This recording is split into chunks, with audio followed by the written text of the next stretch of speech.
হাই বন্ধুসকল, আজি আপোনালোকৰ লগত মই মফিদুল টেক আছাম। যদি ভিডিঅ'টো ভাল লাগে লাইক কৰিব, কমেণ্ট কৰিব, শ্বেয়াৰ কৰিব। পৰৱৰ্তী ভিডিঅ' পাবৰ কাৰণে আপোনালোকে চেনেলটো ছাবস্ক্ৰাইব কৰিব আৰু বেল আইকনটো টিপি ৰাখিব। নতুন নতুন ভিডিঅ' পাবৰ কাৰণে আপোনালোকে নতুন ভিডিঅ' পাবৰ কাৰণে।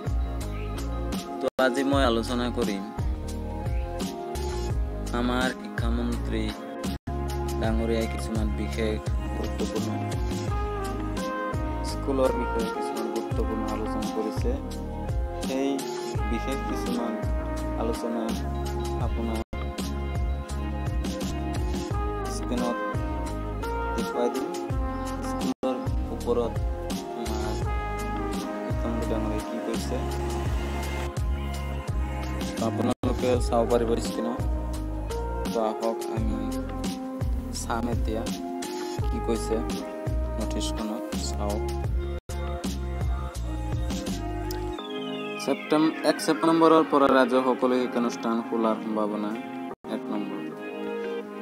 2 নম্বৰত কোৱা হৈছে 31 আগষ্টৰ ভিতৰত শিক্ষক কৰ্মচাৰীসকলে কৰিব লাগিব বাধ্যতামূলক কৰোনা টেষ্ট।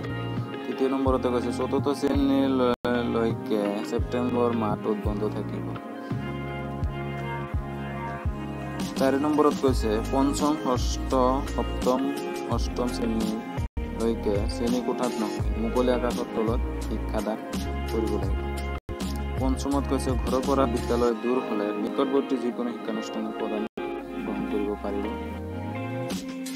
তাৰপিছত চৰকাৰী বিদ্যালয়ৰ ক্ষেত্ৰত এই নীতি ঘোষণা কৰিলে শিক্ষামন্ত্ৰীয়ে 9ম আৰু 12ম শ্ৰেণীৰ পাঠদান হ'ব শ্ৰেণী কোঠাত।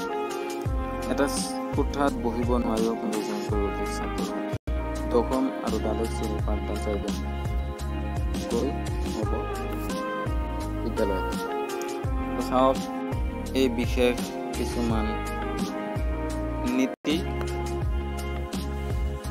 যিটো আমাৰ ছেপ্টেম্বৰ মাহৰ ভিতৰতে আমাৰ সকলো